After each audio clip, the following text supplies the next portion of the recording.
Okay, ladies and gentlemen, boys and girls, today we have a special guest, Mr. Rich Halsey. He has come maybe once a year, changed his combination a few times. Some of you will probably remember this car if you've been watching for a while.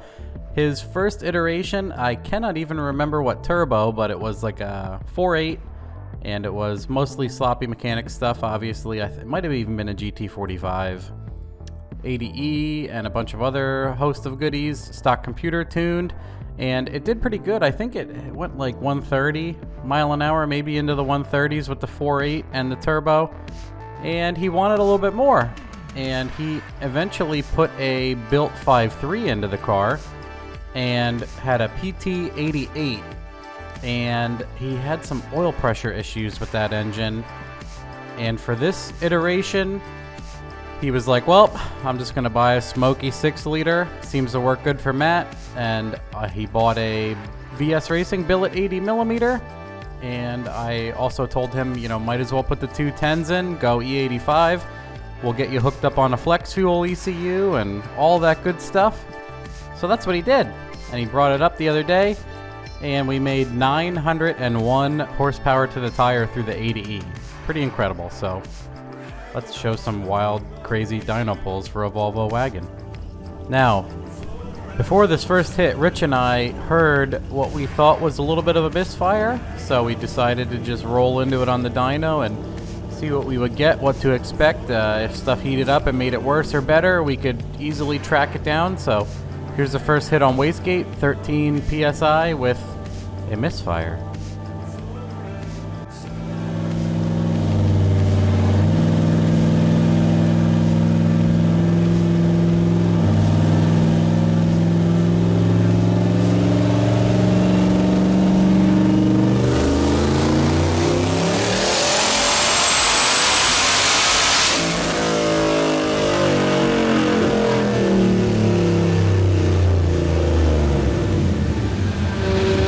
So, well, after that first hit, it made 530 on 13 pounds, and I was really expecting a mid to high 6 with that much boost. So we messed around a little bit, and I was unplugging coils. I unplugged the one coil for like cylinder number 7, and nothing changed. So we pulled that plug, and it was totally clean. So we checked the injector harness, and he had a injector adapter harness to go from the square plug to the 210 style plug. This has Bosch 210s, and one of the pins popped out. We popped the pin back in, it seated, snapped in nice, put it back together, fired it, dynoed it again, no changes, and it made 660 wheel. Awesome. So that was crisis and fix averted.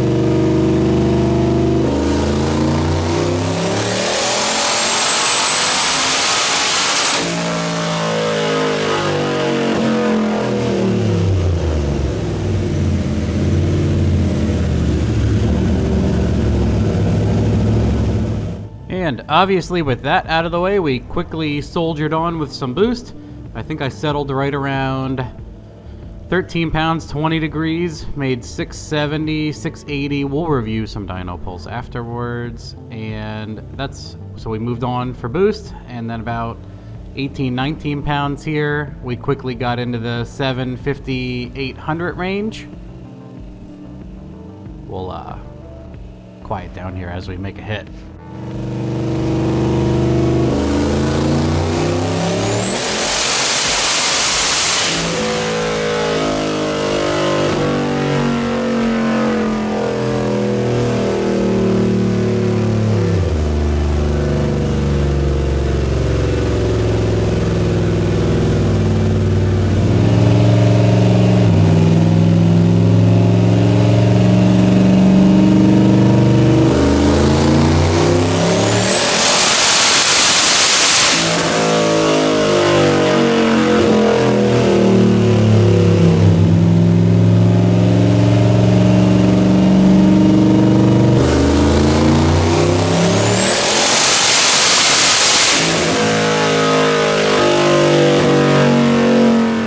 These next two clips, I'm just going to play with nothing overlaid or anything else in the way, no cuts.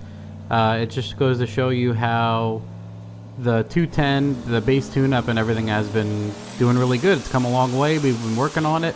You can see this thing starts, runs, idles, rolls up through the gears beautifully. And over these last couple pulls is where we were making high 8s, low 900 area. And I was moving the boost around from 26 to 30 pounds and playing with the ignition. And it just didn't want to go more than 9. It could have been traction limited. It could have been a lot of things. But like I keep making the joke, he's just going to have to live with the 900 tire dyno chart for now. He's obviously going to take this thing to the track and make a couple hits and see what it does, but ultimately this car for Rich is just fun. He's had a lot of race cars and stuff like that that have gone plenty fast, so he just likes to take this out and make an ass out of people for fun.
Okay, ladies and gents, let's go over the pulls.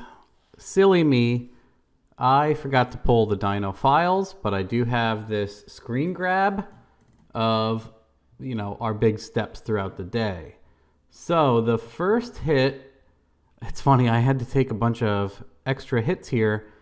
The dyno PC kept blue screening, and the hard drive in it must be going bad. I thought I put a solid state in it, but I guess I did not. Anyway, I digress.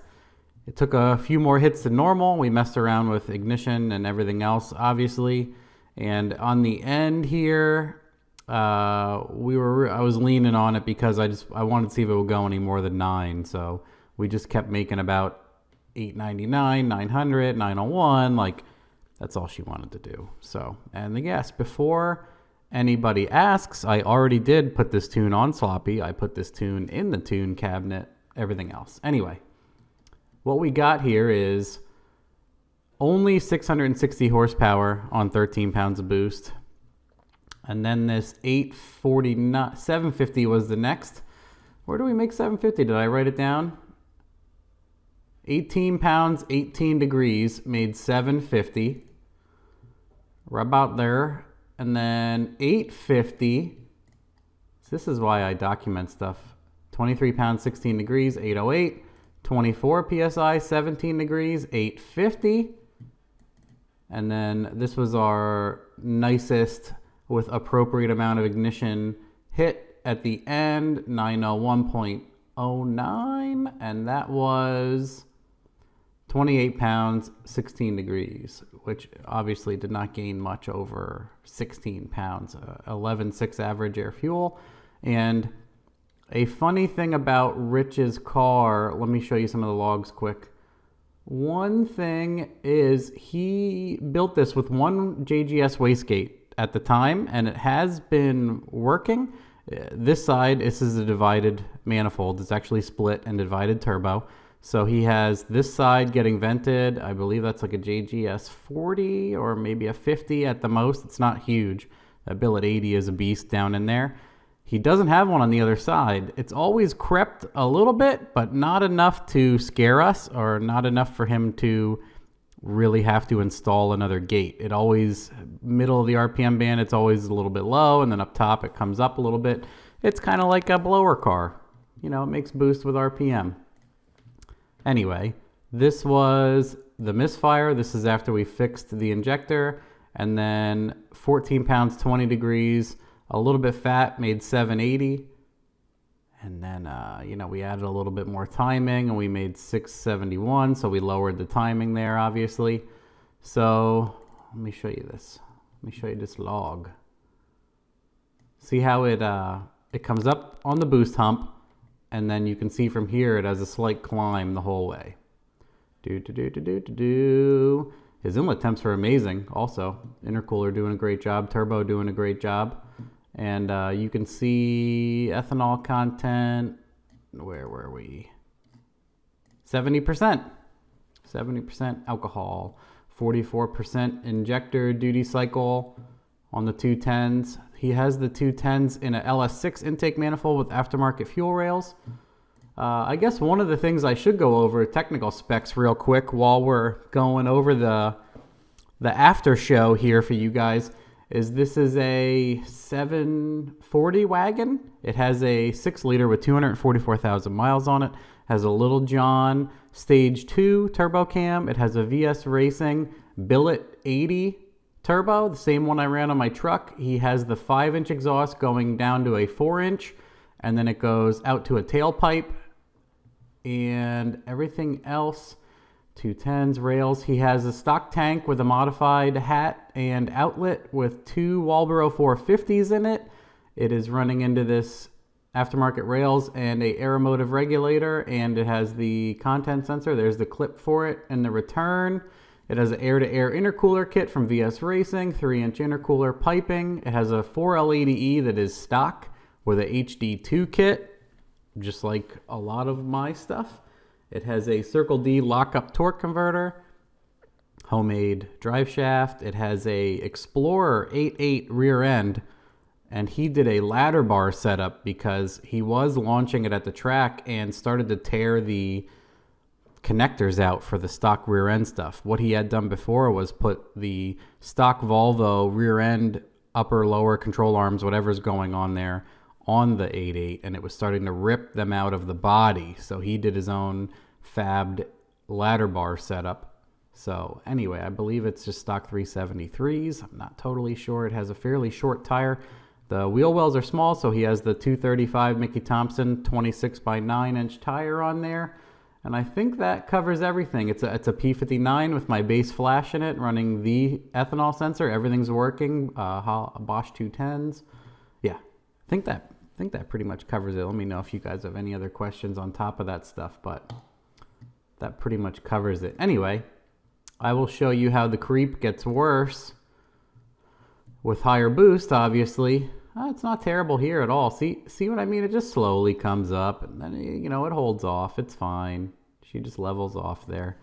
And then as we're really slamming it with some boost, oh no, it's still pretty much the same. It looks worse than it is sometimes. See, like right down here, it's like 280, and then as it swings up, it's like 304.9. Yeah, it always creeps a tiny bit, but that, you know, built-in horsepower right there. Everything else looking good. Yeah, we just got blue screening on a bunch of these dyno pulls. 850 wheel hit. And a lot of people were asking, you know, where does this thing make boost? And I was flooring it at like 2,500. Yeah, I'm wide open. It was already starting to go positive, like 3,300. And usually, like I tell people, the 6-liter S480 combo is usually getting nuts about 4,000. Usually makes full boost by 5,000. But I always have to reiterate, if you have the appropriate, this is locked up, the converter's locked. So if you have a 6-speed car, this is what you're going to see. But since you have a stalled auto, if you have appropriately set up converter, it will go to, most of the time you're going to go to 5,000 or 6,000 anyway with a bunch of power, and then it's going to couple. So you're going to be at full boost whenever you get on it fairly soon anyway. So it's really not much of a concern. But awesome injector duty cycle there with a simple twin 450s and 210s making magic happen all across the board. And a stock 250,000-mile smoky oil ring caked 6-liter swinging 7,000 making 900 wheel through an auto. It's just what dreams are made out of. So hope you guys enjoy all of this. Let me know if you have any questions. I believe I haphazardly covered everything in the after show here. Please enjoy. Thank you. Goodbye.